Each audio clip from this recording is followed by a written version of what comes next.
money and was at the forefront of that looting of public funds, was stealing money that was meant to buy masks for prisoners. And whilst I was in Chikurubi prison, I was shocked because the prisoners did not have masks.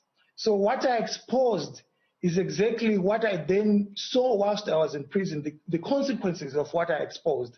So such a state and such a regime cannot talk about democracy when it fails to fulfill the fundamental rights of citizens. For example, providing masks for prisoners.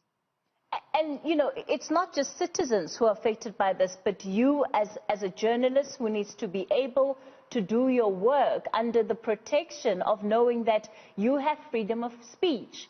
Do you feel that that is a right that you have access to, that you can enjoy freedom of speech? Are you confident to leave your house and continue doing your work without feeling that there will be reprisal?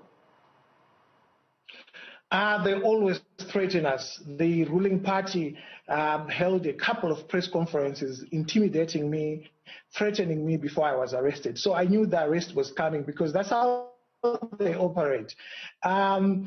As for freedom of speech, it's now a situation where we are able to speak, but we are not sure of what happens after we speak.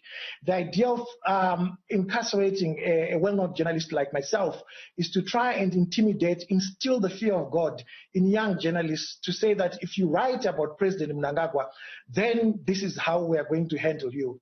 They even withdrew my lawyer from my case to say that to send a message to young journalists to say, we don't care even if you come with a big lawyer, we will remove that lawyer and will persecute you. Social media had been critical to how you were able to get the message out about some of the corruption that you were seeing. And in fact, it also became crucial even when informing the rest of the world about your arrest.